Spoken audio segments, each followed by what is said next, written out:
হ'বলৈ আজি সদনত উত্থাপিত হোৱা বিষয় ব্যক্তিগত খণ্ডই ভাৰতীয় অৰ্থনীতিৰ বিকাশ বৰ্ধন কৰিব আৰু আজি এই উত্থাপিত বিষয়টোৰ সৈতে মই সম্পূৰ্ণ বিপক্ষবাদী। অৰ্থনীতি সৈতে অনুসৰি অৰ্থনীতি হৈছে সংস্থা আৰু সংগঠনৰ এনে এক ব্যৱস্থা যিয়ে সমাজত সামগ্ৰী আৰু সেৱাৰ উৎপাদন আৰু ব্যৱস্থাপনাৰ এক ভূমিকা গ্ৰহণ কৰে।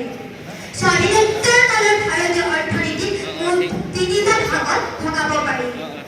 ভাৰত স্বাধীন হোৱাৰ পিছৰ পৰা 1990 চনলৈকে প্ৰথম পৰ্যায়, নতুন আইন প্ৰৱৰ্তনৰ পৰা দ্বিতীয় পৰ্যায় আৰু বৰ্তমান আমি উপস্থিত হৈছোঁ তৃতীয় পৰ্যায়ত, য'ত কিছু সালসলনি ঘটাই নতুন পদ্ধতি গ্ৰহণ কৰা হৈছে। এতিয়া আহিছে ব্যক্তিগতকৰণলৈ। চৰকাৰী উদ্যোগসমূহক বেচৰকাৰী খণ্ডলৈ মালিকানা স্বত্ব প্ৰদান কৰাই হ'ল ব্যক্তিগতকৰণ।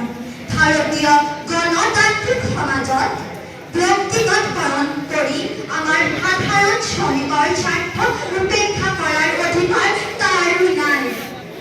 এইটো সঁচা যে ব্যক্তিগতকৰণে ভাৰতীয় অৰ্থনীতিৰ বিকাশত বহুতো অৱদান আগবঢ়াইছে।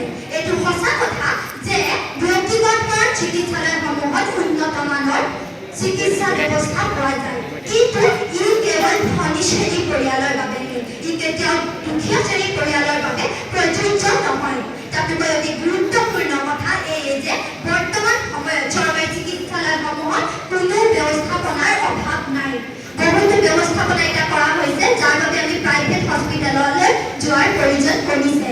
ইয়াতকৈ আৰু এটা মুখ্য বিষয় এই যে কিছুদিন পূৰ্বে যোৰহাট চিকিৎসা মহাবিদ্যালয় আৰু চিকিৎসালয়ত কিছুদিন পূৰ্বে ৰেডিঅ'থেৰাপি ব্লক উদ্বোধন কৰে। প্ৰাইভেট ৰোগটো শুনিবলৈ কিছুমান ক্ষেত্ৰত সঁচাই বহুত